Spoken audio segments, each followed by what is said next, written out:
संपूर्ण देशवासियों को आज भगवान कृष्ण के जन्म महोत्सव की बहुत बहुत बधाई। हमारे ठाकुर जी श्री कल्लू जी महाराज का स्नान होता है आज के दिन शाम को 7:30 बजे फेसबुक यूट्यूब पर लाइव आप कल्लू जी के स्नान का दर्शन फेसबुक यूट्यूब पर ठाकुर जी का, तो आप उस पर ठाकुर जी का कल्लू जी महाराज का शाही स्नान का श्रृंगार का दर्शन करें। 7:30 बजे से 1 घंटे का वो कार्य रहेगा और ठाकुर जी का जन्मोत्सव 7:30 से 8:30 बजे तक लाइव उसका दर्शन। आज बड़े प्रेम से अष्टमी तिथि है, भाव के साथ भगवान कृष्ण की जन्माष्टमी भाव से बाबा से प्रार्थना करिए। एक पात्र में जल और दूध ले लीजिए। तो कहोगे गुरुजी ये कथा कहां से निकाल के लाए हो? तो विष्णु पुराण में से आप उसको स्मरण कर सकते हो। काय में से? विष्णु पुराण में से। एक पात्र में देसी गाय का दूध, जल उसमें रखकर, और आपके अगर लड्डू गोपाल हो, यदि आपके घर में ठाकुर जी हो, लड्डू गोपाल हो, विष्णु जी का कोई स्वरूप हो, श्री हरि का कोई स्वरूप हो, तो उस पर शुक्रवार के दिन आप संध्या के समय पर दुर्वा डालकर उस दुर्वा से अगर लक्ष्मी जी के नामों का 108 बार उच्चारण कर कर, घी का दिया लगाकर, कैसर के चावल साथ में रखकर केवल उस जल का और दूध का मात्र छींटा देते हो, तो उसके घर में कभी लक्ष्मी की कमी नहीं आ सकती, संपदा बढ़ती चली जाती है। 108 बार लक्ष्मी के नाम का मात्र उच्चारण कर लेने पर, भगवान विष्णु के चरणारविंद पर, भगवान विष्णु के चरणों पर केवल उस दुर्वा का, जल का, दूध का सिंचन कर देने से भी लक्ष्मी की वृद्धि होती, लक्ष्मी देती। कई लोग कहते हैं भगवान कृष्ण को भजने वाले को क्या भगवान शंकर को भजना चाहिए? कई लोग कहते हैं भगवान शंकर को भजने वाले को क्या नारायण को भजना चाहिए? क्या भगवान कृष्ण को भजना चाहिए? मेरी जीजियों, मेरे जीजाओं, मेरी बेटियों, बेटाओं, मेरी माताओं, मेरे भाई, अपनी चित्तवृत्ति में एक बात उतार कर रखिए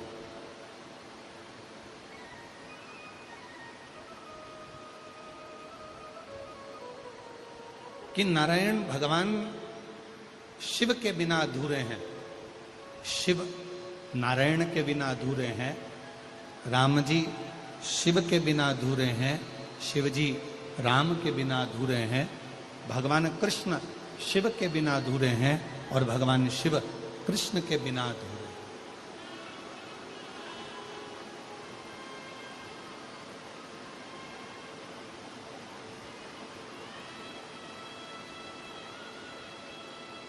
जो शिव को भजने वाला है वो नारायण को अवश्य भजे।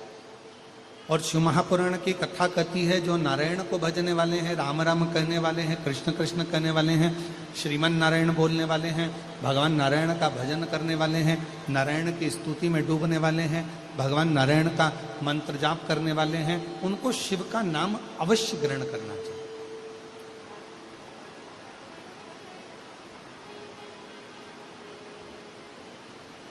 शिव के बिना नारायण सूने हैं और नारायण के बिना शिव सूने। और यहां तक हमारे शास्त्र कहते हैं, विष्णु पुराण में, कूर्म पुराण में, ब्रह्म वैवर्त पुराण में, स्कंद पुराण में, लिंग पुराण में, शिव पुराण में यहां तक वर्णन किया गया कि यदि कोई मानव, कोई मनुष्य, संसार में जन्म लेने वाला यदि कोई मानव अगर राम और शिव में भेद करते हैं, नारायण और शिव में भेद करते हैं, शिव और नारायण में भेद करते हैं, तो उनको बार बार मृत्यु लोक में जन्म लेना पड़ता है और बार बार 84 लाख योनियां काटना पड़ती है, पर उनकी गति नहीं हो पाती।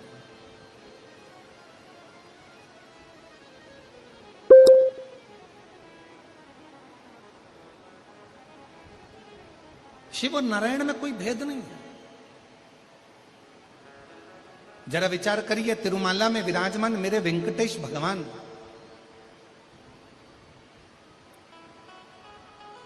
तिरुमाला में विराजमान मेरे श्री नारायण हरि, जब इस भूमंडल पर मृत्यु लोक में आए क्योंकि मेरे भगवान नारायण का तो स्थान स्वर्ग है, बैकुंठ है।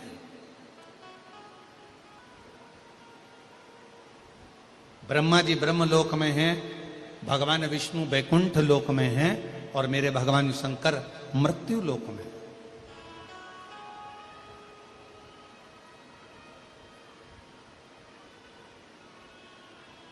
पर जब जिस समय पर भगवान नारायण मृत्यु लोक में आए, पृथ्वी पर भ्रमण करते करते पधारे, और पृथ्वी पर आने के बाद में भगवान नारायण को लगा कि इस भूमंडल पर मुझे तप करना है, मुझे साधना करना है। कोई स्थान निश्चित किया जाए, ऐसा कोई स्थान बताए जिस स्थान पर बैठकर मैं मंत्र जाप कर सकूं, तप कर सकूं, आराधना कर सकूं, साधना कर सकूं। और भगवान नारायण भ्रमण करते करते करते करते भगवान नारायण यहां वहां घूमते घूमते श्री देवऋषि नारद जी के पास पहुंच गए। और नारद जी उसी मार्ग से निकलकर जा रहे थे जहां से भगवान वैकुंठ अधिपति भगवान श्री नारायण जा रहे हैं।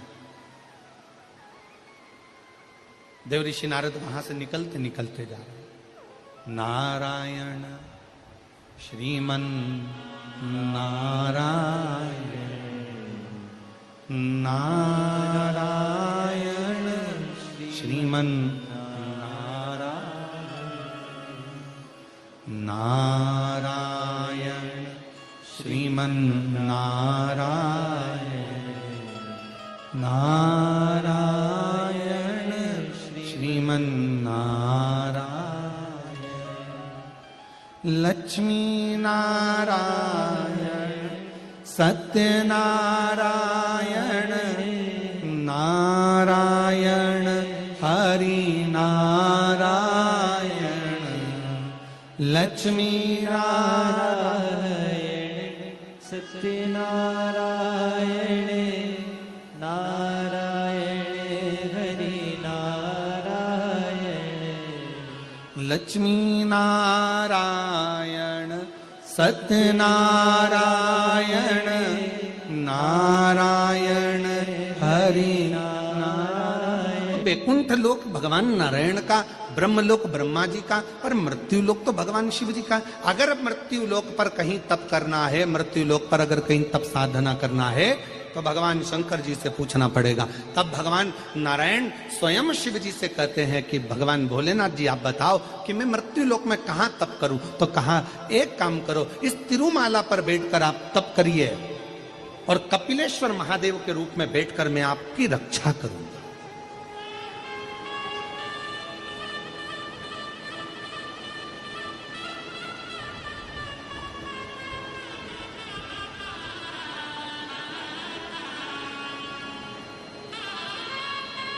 आप बैठो। तिरुमाला के शिखर पर भगवान नारायण बैठकर कपिलेश्वर महादेव के रूप में भगवान स्वयं शिव विराजमान हो गए। भगवान शिव, ऐसा कोई भगवान नारायण का तीर्थ बता दो जिस तीर्थ में शिव ना हो। बद्रीनाथ जाएंगे, केदारनाथ जी हैं। श्रीनाथ जी का दर्शन करने के लिए नाथ द्वारा जाएंगे, एकलिंग जी हैं।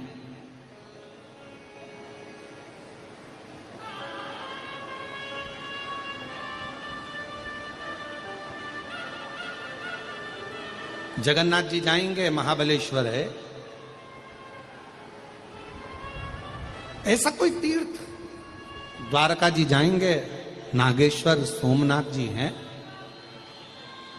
मेरे नारायण भगवान शिव के बिना नहीं और शिव नारायण के बिना नहीं। पर संसार के लोगों ने भेद कर दिया बहुत। हम नारायण वाले, हम शंकर जी का नाम नहीं लेंगे, हम कृष्ण वाले, हम शिव जी का नाम नहीं लेंगे, हम शिव वाले, हम नारायण का नाम नहीं लेंगे। पर शिव महापुराण की कथा कहती है कभी भेद ना करिए। देवताओं में सीधी सीधी सी एक बात है, गुलाब जामुन खाओगे भी तो पेट में जाएगी, बर्फी खाओगे तो पेट में जाएगी, जलेबी खाओगे तो पेट में जाएगी। अलग से पेट के अंदर कोई डिपार्टमेंट नहीं है कि गुलाब जामुन इधर जाएगी और जलेबी इधर जाएगी।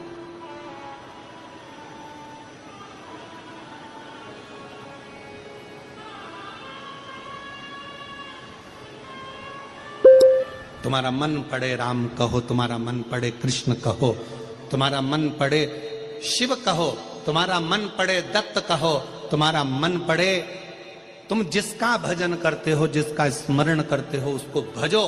पर इतना जरूर याद रखो, शिव महापुराण की कथा कहती है कि विश्वास के साथ में भजो, भरोसे के साथ। शिव विश्वास का प्रतीक है, शंकर भगवान विश्वास का प्रतीक है।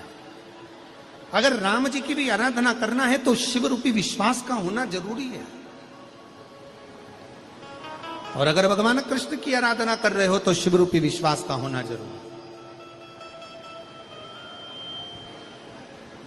कि अगर लड्डू गोपाल आपके घर में ठाकुर जी हो, 5 चीजें चढ़ती है, जल, दूध, दही, शहद, घी, शक्कर, पंचामृत की वस्तु, 5 हमारे जीवन को सार्थक करने वाले।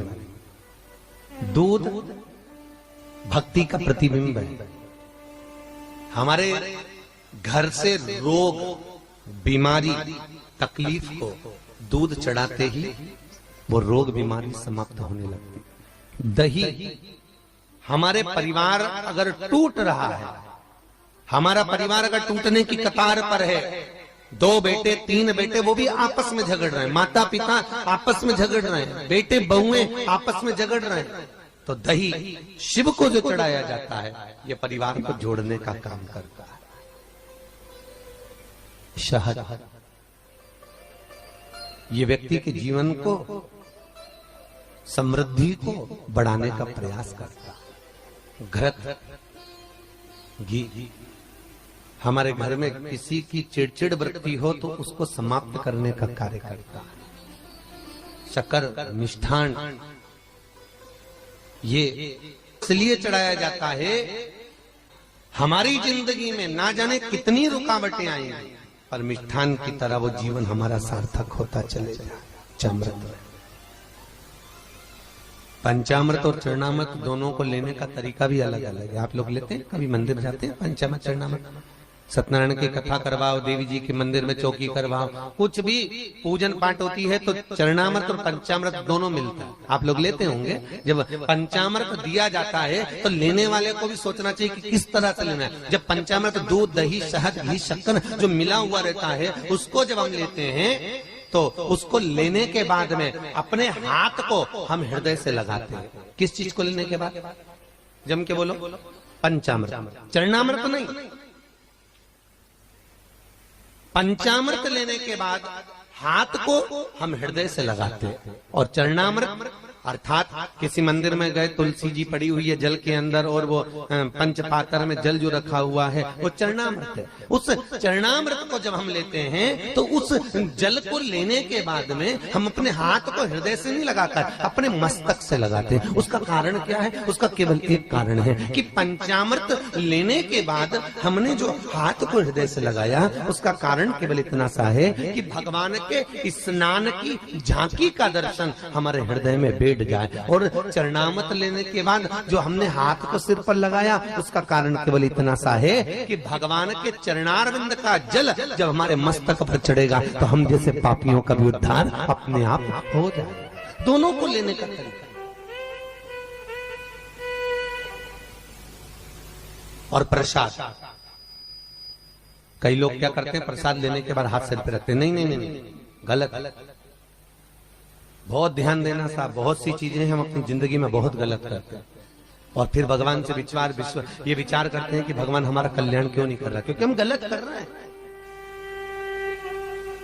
हम गलत धारण कर रहे हैं। सुंदर चरित्र कहा, लक्ष्मी आती ही नहीं, बहुत कष्ट है, जमीन जायदाद पड़ी बिक नहीं रही, तो एक काम करना, इतना दुख अगर आपके जीवन में है, तुलसी की लकड़ी, पहले से तुलसी आपके घर में अगर सूखी हो, तुलसी सूख गई हो, तो उसकी जो लकड़ी होती है, उस लकड़ी का 7 लकड़ी का बंडल बनाकर दीप बना लो।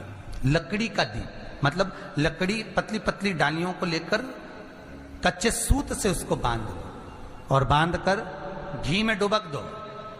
भगवान के मंदिर में शिव मंदिर में नहीं, भगवान किसी भी देवता के मंदिर में, विष्णु के मंदिर में, नारायण के मंदिर में, कृष्ण मंदिर में, राम मंदिर में, किसी भी मंदिर में मंदिर ना हो तो अपने घर के मंदिर में शाम के समय पर उस तुलसी की लकड़ी का दीप, दिया भरकर उसमें घी डालकर जो दीप प्रकट कर देता है, जला देता है, दीप को प्रज्वलित कर देता है, उसके घर में कभी संपदा की कमी नहीं होती महाराज। विष्णु पुराण में स्पष्ट लिखा है। इसलिए शायद कहा जाता है कि भगवान को सर्वश्रेष्ठ कौन सा चंदन अच्छा लगता है। आपको पहले भी कथा में कहा, आगरा की कथा अगर किसी ने सुनी होगी तो उसमें वर्णन किया। भगवान को सर्वश्रेष्ठ चंदन कौन सा, भगवान को सर्वश्रेष्ठ चंदन कौन सा प्रिय है, वो कौन सा चंदन है जो भगवान विष्णु को लगाएं, राम को लगाएं, कृष्ण को लगाएं, वो कौन सा चंदन है जो श्री हरि को लगाया जाए। तो जीते जी भगवान विष्णु एक बार गले लगाते हैं, उसको कहते हैं हरि चंदन। कौन सा चंदन है? हरि चंदन। हरि चंदन बाजार में नहीं मिलेगा, हरि चंदन आपको बनाना पड़ेगा। कैसे बनाना है? तुलसी जब सूख जाए उसकी जड़ को निकाल लिया जाए, वो जड़ को पानी में धो लिया जाए, धोने के बाद उसको सिलवट्टे पर, पत्थर पर घिसा जाए और घिसकर उसमें थोड़ा सा कुंकू, रोली डालकर तैयार कर कर जो भगवान विष्णु के मस्तक पर, कृष्ण राम के मस्तक पर लगा देते हैं और उसकी एक बिंदी अपने हृदय पे लगा लेते हैं। जीते जी भगवान एक बार उसको गले लगाते ही हैं। हरि चंदन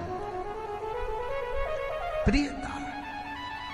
भगवान विष्णु ने जाते हुए शिव बाबा को देखा। शंकर भगवान से, भगवान नारायण ने कहा आप कुछ कहेंगे नहीं? भगवान शंकर कहते हैं नारायण चिंता मत करो, ये बद्रिकाश्रम में जो आएगा चने की दाल चढ़ा कर जाएगा, चने की दाल को मंदिर के पीछे बैठकर ओम नमः शिवाय बोलकर जो नारायण को समर्पित करेगा उसके मनवांचित फल को मैं 3 महीने में पूरा कर दूंगा, उसके मन की कामना को मैं 3 माह में पूर्ण कर दूंगा। आज भी नियम है, चने की दाल को लेकर जाते हैं, बद्रिकाश्रम के मंदिर के पीछे बैठकर चने की दाल को लेकर ओम नमः शिवाय का जाप करते हैं। 7 बार ओम नमः शिवाय बोलकर चने की दाल वापस घूमकर भगवान विष्णु को समर्पित करी जाती है तो 3 महीने में मनोकामना पूरी हो जाती है। उस चने की दाल का इतना प्रमाण है। अष्टमी पड़ेगी, जन्माष्टमी, और भगवान कृष्ण का महोत्सव लोग मनाएंगे, जन्माष्टमी भी मनाएंगे, आप और हम भी मनाएंगे, खूब जन्मोत्सव भी हो पड़ेगी। पर क्या श्रीमद् भागवत कथा कहती है क्या भगवान कृष्ण का जन्म केवल जन्मोत्सव एक ही दिन मनाना चाहिए? श्रीमद् भागवत कथा में वेद व्यास जी वर्णन करते हैं, सुखदेव जी महाराज राजा परीक्षित से कहते हैं कि भगवान कृष्ण का जन्मोत्सव तो अपने दिल में रोज मनना चाहिए कि आज मेरा कृष्ण मेरे हृदय में प्रकट हुआ है, आज मेरा कृष्ण मेरे हृदय में प्रकट हुआ है, आज मेरा कृष्ण मेरे नगर में प्रकट हुआ है, आज मेरा कृष्ण मेरी रोमावली में प्रकट हुआ है, आज मेरा कृष्ण मेरी चित्तवृत्ति में प्रकट हुआ है, आज मेरा कृष्ण मेरे नयनों में प्रकट हुआ है, आज मेरा कृष्ण मेरी श्रवण शक्ति में प्रकट हुआ है, आज मेरा कृष्ण मेरी श्वासों में प्रकट हुआ है, आज मेरा कृष्ण मेरे हृदय में, मेरे चित्त में, मेरी वृत्ति में प्रकट हुआ। केवल साल में एक दिन भगवान कृष्ण का जन्मोत्सव नहीं, रोज प्रतिदिन अपने भीतर भगवान के प्रागट्य का जन्मोत्सव होना चाहिए। तन्नता अगर सीखना है तो मेरे भगवान कृष्ण से सीखो, जिनकी सग्गी बुआ का लड़का 99 गाली दे देता है। सीखना है तो भगवान कृष्ण से सीखो, जिनकी सग्गी बुआ का लड़का 99 गाली दे रहा है और भगवान कृष्ण के चेहरे पर सल नहीं है और वो मुस्कुरा रहा है।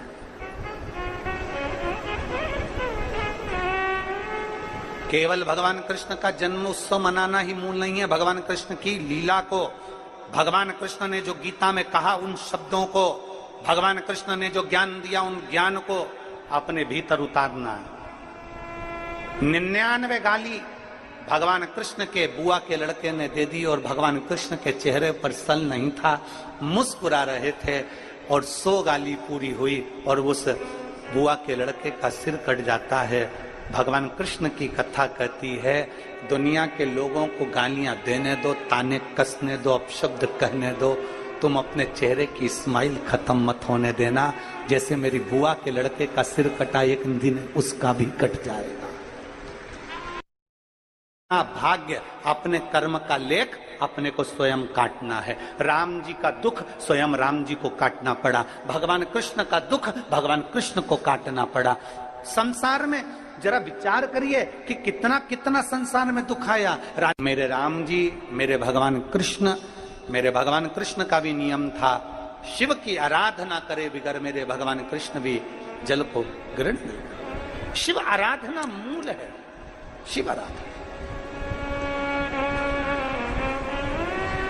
शिव की आराधना बिना कुछ भी नहीं, कुछ नहीं। चल रहा था कि अपने अपने बच्चों को,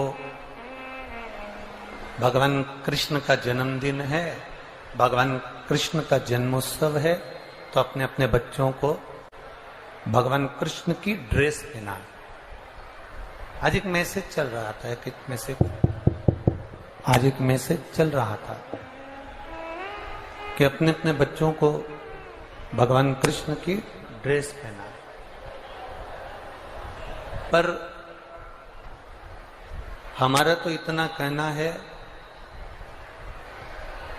कि अपने बच्चों को भगवान कृष्ण की ड्रेस पहनाए ना पहनाए, पर इतना जरूर करें अपने घर के बच्चों को भगवान कृष्ण जैसा एक संस्कार जरूर दें। जैसे उन्होंने द्रौपदी की लाज बचाई, ऐसी सबकी लाज बचाते रहे। आप ड्रेस पहनाएं ना पहनाएं, पर अपने बच्चों को ये ज्ञान जरूर दें कि उन्होंने जैसे गीता का ज्ञान देकर संपूर्ण विश्व का कल्याण किया है, गीता का ज्ञान देकर संपूर्ण विश्व का उद्धार किया है, गीता का ज्ञान देकर संपूर्ण विश्व का कल्याण किया, ऐसा गीता का ज्ञान आपके बच्चे भी प्रदान करें। आप अगर विश्वास रखे हो,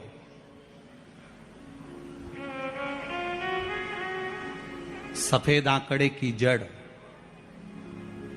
जिस नारी का संतान नहीं हो, गर्भ नहीं ठहरा हो, सफेद आंकड़े की जड़, जिस देव अधिदेव महादेव की कथा जिस तुम्बरुका जी ने श्रवण कराई है, शंकर भगवान जिनके सामने बैठकर शिव पुराण की कथा सुन रहे हैं, उन तुम्बरुका जी का नाम लेकर शिवलिंग पे से 21 बार घुमाकर मंदिर में ही कमर पर 7वें दिन रजस्वला धर्म के जो बांध लेता है और एक पीपल का पत्ता अवधूतेश्वर महादेव का नाम लेकर शंकर पर चढ़ाकर उसको गाय के दूध में उकाल कर रात्रि को दोनों पति पत्नी अगर पीकर सोते हैं, 3 महीने में भगवान भोलेनाथ उसकी गोद भर देते हैं। ये शिव, वो एक व्रत होता है ना माताएं करती है संतोषी माता का, उसमें क्या नहीं खाते हैं, जम के बोलो, खटाई नहीं खाते।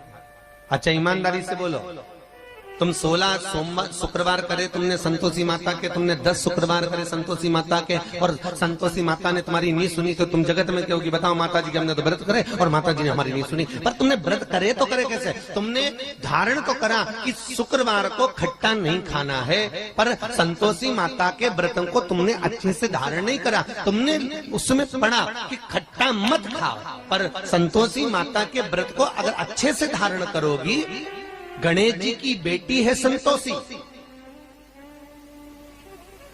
और संतोषी के व्रत को अगर तुम अच्छे से धारण करोगी तो सबसे पहला प्रसंग आता है कि खट्टा मत खाओ, पर साथ में यह भी याद रखो कि खट्टा मत बोलो।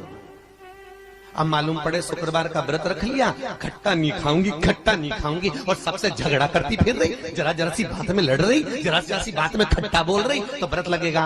अरे बोलो तो जी जियो, अरे बोलो अच्छे से लगेगा, व्रत का फल मिलेगा नहीं। और जगत में कह रही मैंने तो व्रत भी करे पर फायदा नहीं हो रहा, मैंने तो व्रत भी करे कोई लाभ नहीं हो रहा, तो भगवान भी बोले लाभ कहां से होगा? खट्टा खाया नहीं पर खट्टा बोला तो, और खट्टा अगर बोल दिया तो लाभ का उसका भाव कहां है?